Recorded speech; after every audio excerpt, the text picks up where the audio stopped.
Omid Jalili plays Lord Hassan, the warden. Omid Jalili was 33 when he played Hassan in The Mummy, 1999. The character provided the only real comic relief in a film filled with curses, mummies, and ancient Egyptian horror. As the cowardly and greedy jailer, Jalili's Hassan provided a rare bit of irony, providing a moment of respite from the film's tense chase scenes.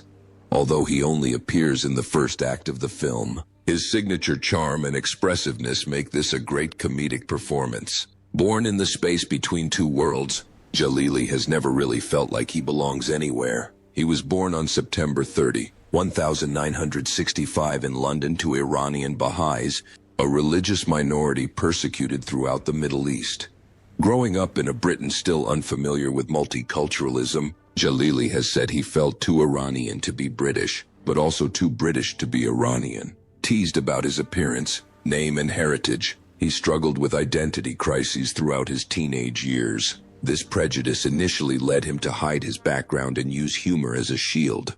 But it was that humor that became the key to fame, through his poignant and introspective stand-up routines. "I'm not a terrorist, I'm just terrible in the kitchen." Jalili not only won over British audiences but also became one of the few Middle Eastern comedians to gain international recognition.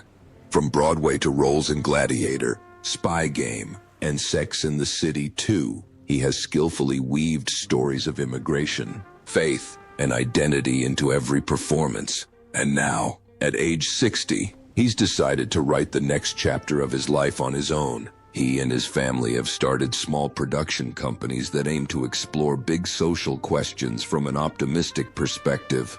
As of 2025, Omid Jalili's estimated net worth is around $2 million. But for him, his greatest legacy is not his wealth, but his ability to make people laugh and think. His most memorable quote, perhaps delivered during a live performance, is that when you laugh, your brain lights up.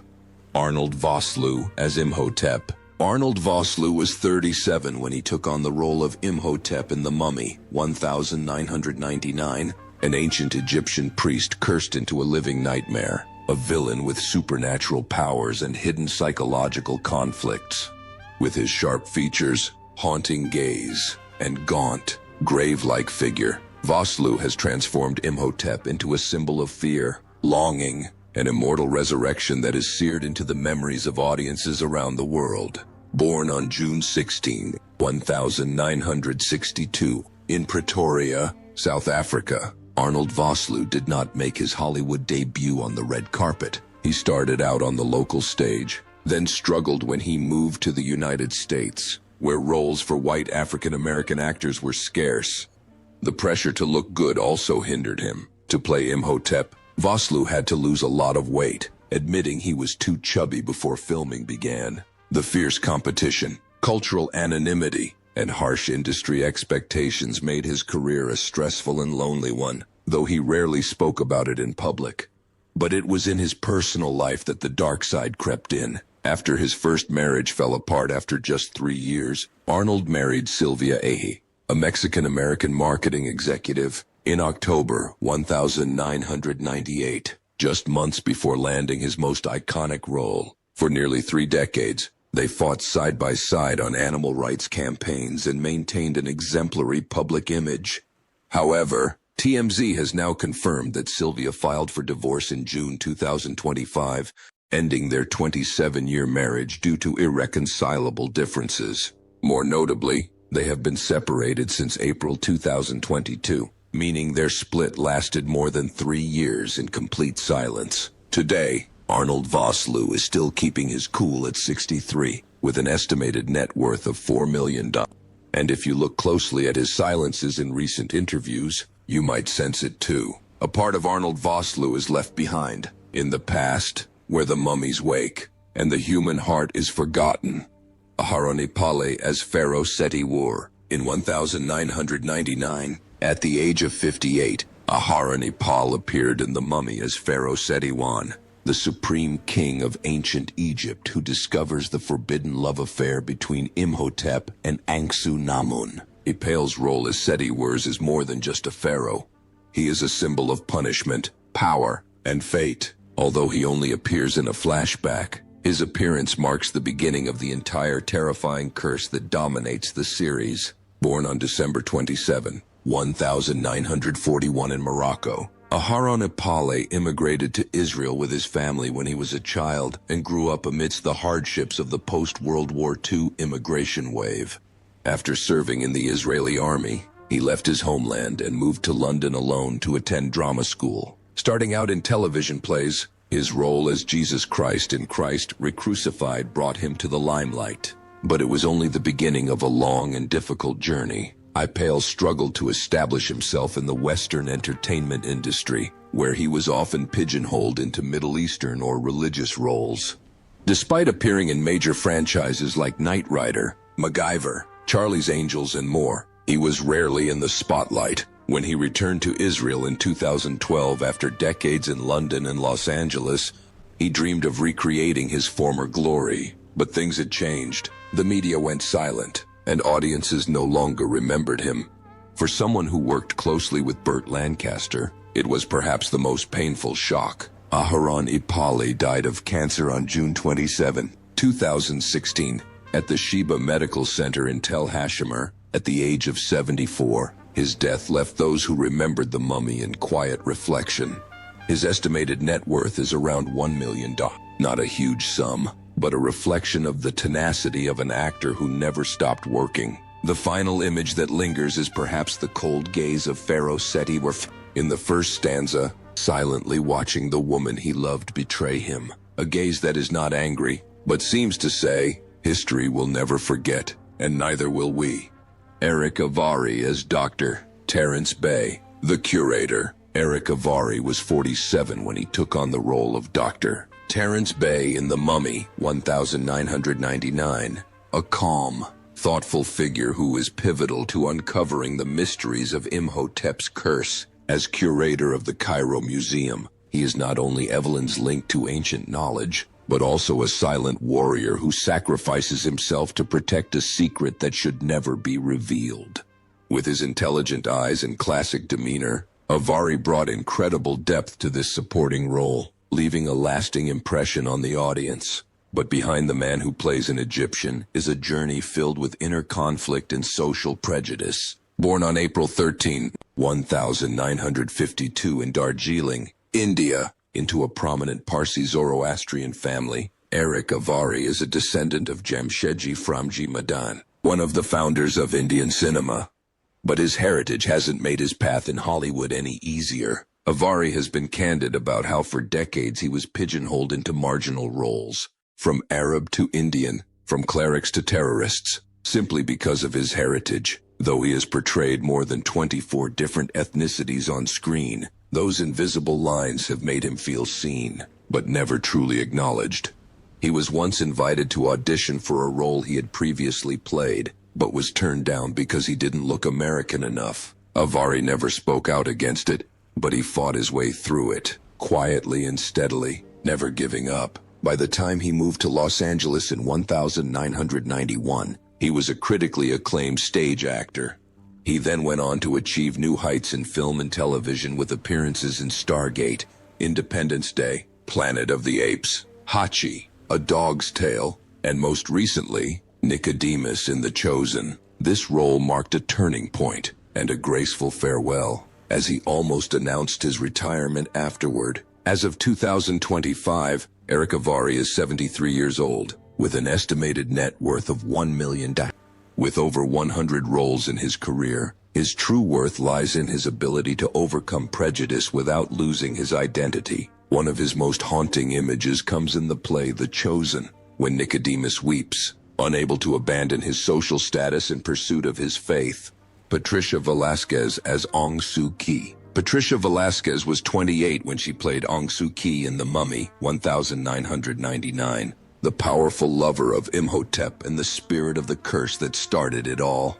With her seductive and mysterious appearance, Patricia brought a depth to the character beyond her physical beauty, depicted in her eyes, through the way she betrayed the pharaoh for her passion.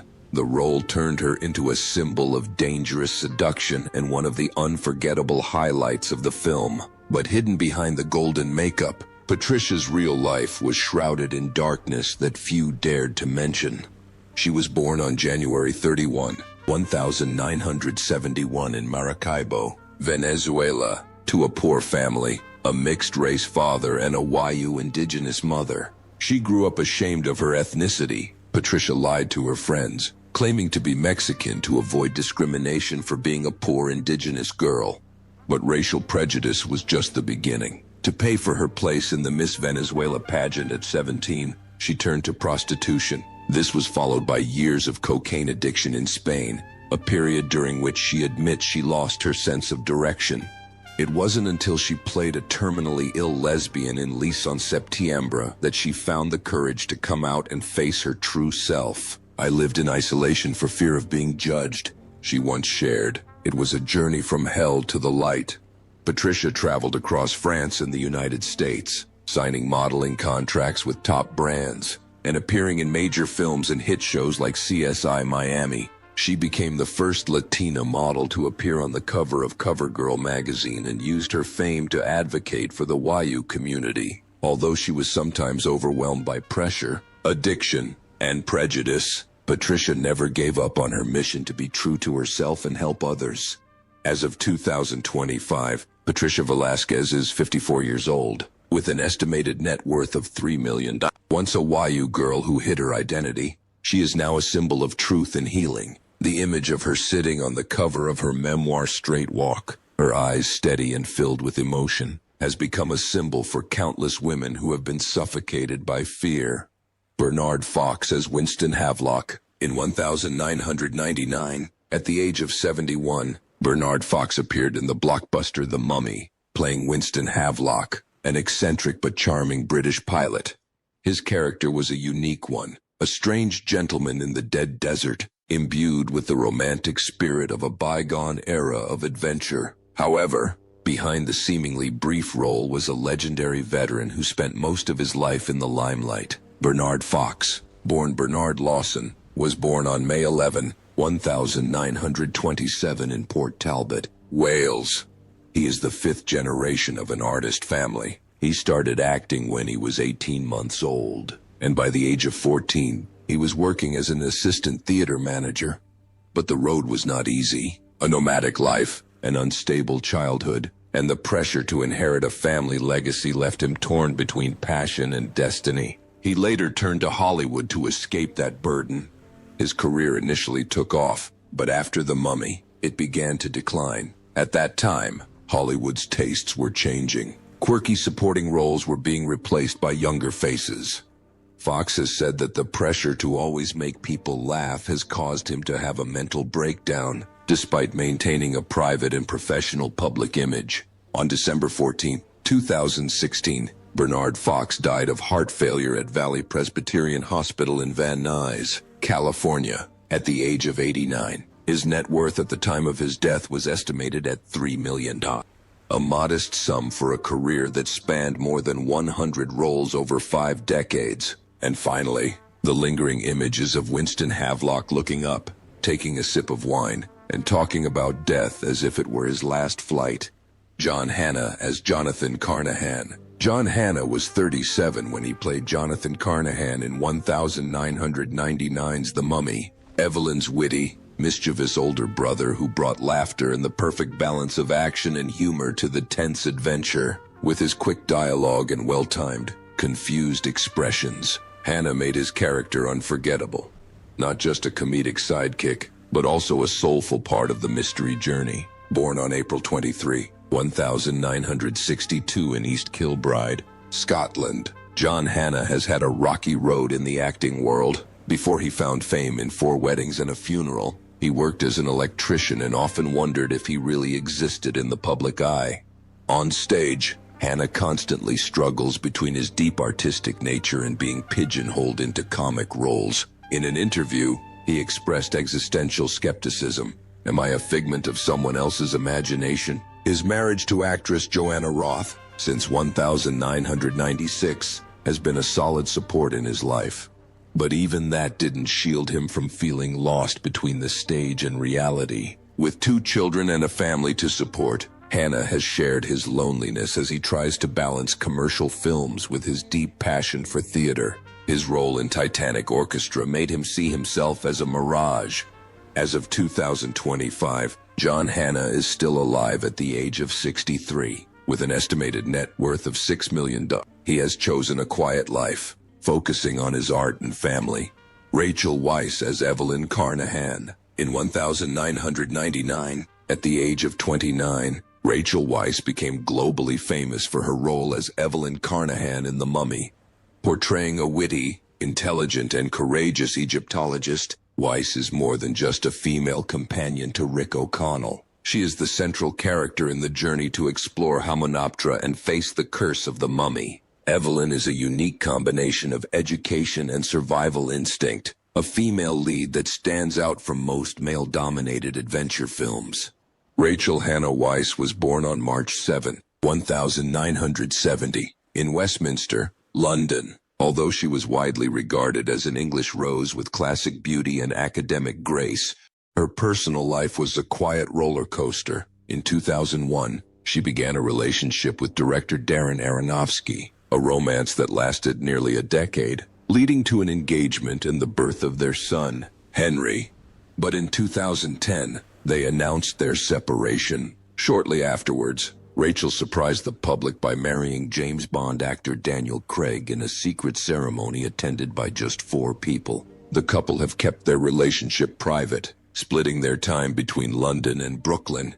And in 2018, they welcomed their daughter Grace, a quiet family that closed the door on their private life. Success didn't come easy for Rachel Weisz, and sustaining it was even harder. At a time when Hollywood rarely empowered female action leads, Weisz had to fight to make sure Evelyn didn't become a damsel in distress. She's never been involved in a tabloid scandal, but she's spoken about the exhaustion of working tirelessly to maintain her place in an industry that prizes youth and looks. Being a mother, a wife, and an A-list actress all have to be balanced at the same time. These quiet pressures aren't always spoken about, but they're reflected in her calm gaze and multi-dimensional performance on screen.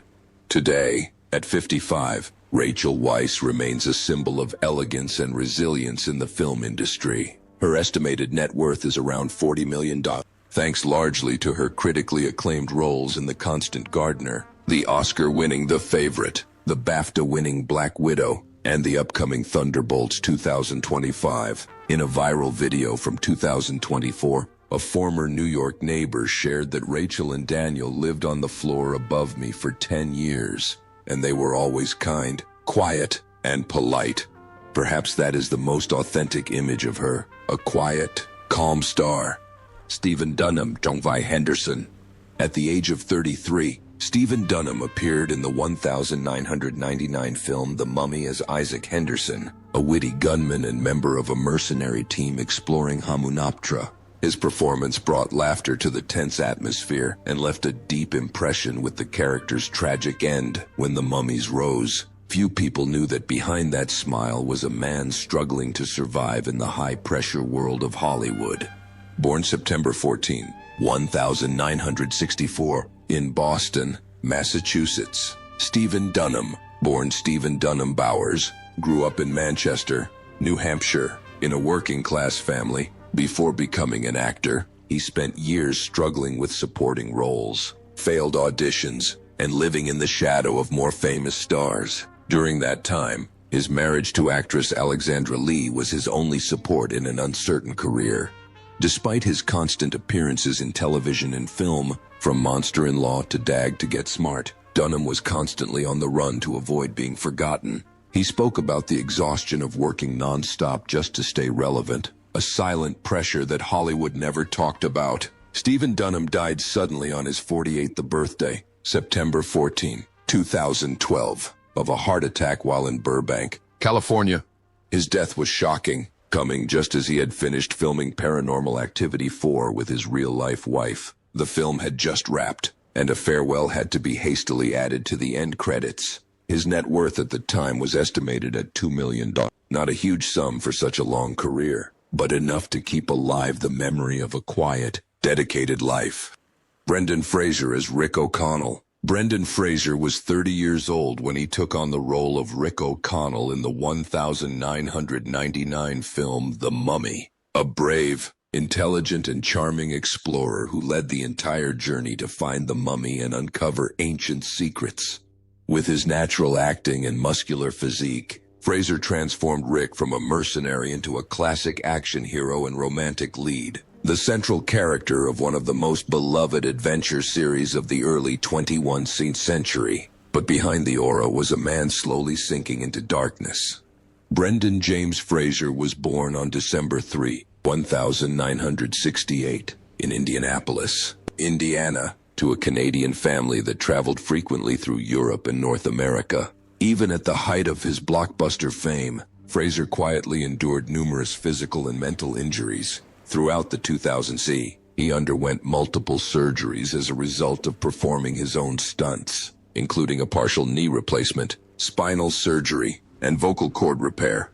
But the deepest wound didn't come on the set. In 2003, Fraser was sexually assaulted by Philip Burke, the former president of the HFPA. While Burke insisted it was a joke, Fraser tearfully recounted that Burke fondled his genitals, leaving him feeling sick like a wounded child.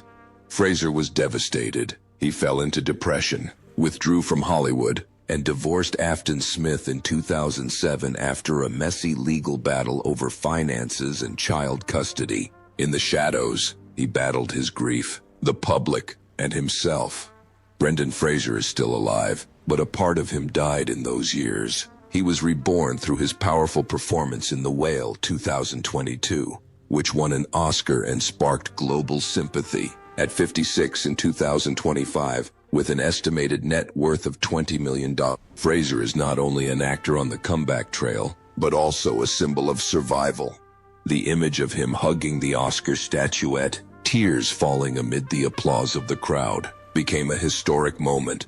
Kevin J. O'Connor as Benny Gaber. Kevin J. O'Connor was 37 years old when he played Benny Gabor in The Mummy, 1999, a supporting role that left a lasting impression on audiences. With his sharp performance, O'Connor turned Benny into one of the most hated but also extremely interesting villains.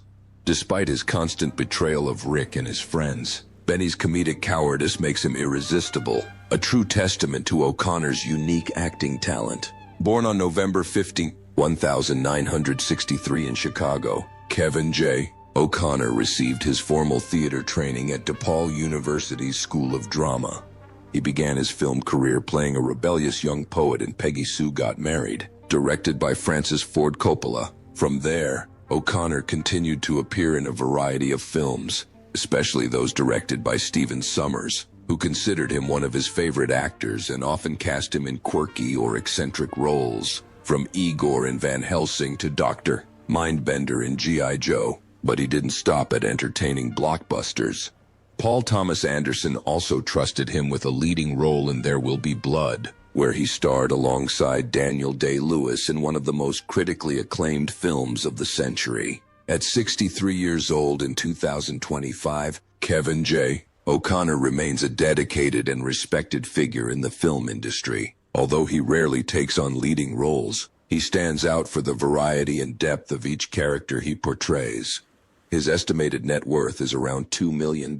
Not a huge number, but reflects a long, serious, and artistic career that has spanned more than 3 decades.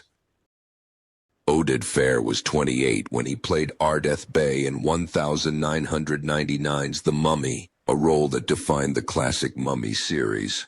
As the fierce leader of the Medjay tribe, Ardeth Bey is not only a loyal ally to Rick and Evelyn, but also a mystical symbol associated with the film's exotic Eastern soul. With his sharp eyes, calm demeanor, and deep voice, Fehr has conquered global audiences and helped make The Mummy a box office phenomenon. Born on November 23, 1970 in Israel, Oded Fehr entered Hollywood with many challenges. Coming from the Middle East, he had to overcome prejudices and was often cast in dangerous or mysterious roles due to his distinctive appearance. However, he overcame those limitations and asserted his position with impressive roles in Resident Evil, Sleeper Cell, NCs, and even voicing Osiris in the video game Destiny 2. Although he has never had any serious accidents or scandals, Fear has shared that working in such a high-pressure environment has taught him resilience and confidence in every appearance. Oded Fehr's marriage is also a rare story of peace and longevity in Hollywood. He met his wife, Rhonda Tollefson, at the Los Angeles Opera House on December 22, 2000, a fateful moment that he still cherishes. Rhonda has been not only his wife but also his companion in every step of his life. They have 3 children together, a son named Atticus and 2 daughters, Finley and Azalea. Despite his fame, Fear has maintained a private and quiet family life, a rarity in the Hollywood spotlight. Now 54 years old in 2025, Oded Fehr continues to work steadily in the entertainment industry with an estimated net worth of $3 million. He has not only conquered the film industry but also ventured into television and gaming, demonstrating versatility and longevity throughout his career. Even after more than 2 decades since his first appearance with a sword strapped to his back in The Mummy, the image of Ardeth Bey still lives on in the hearts of audiences.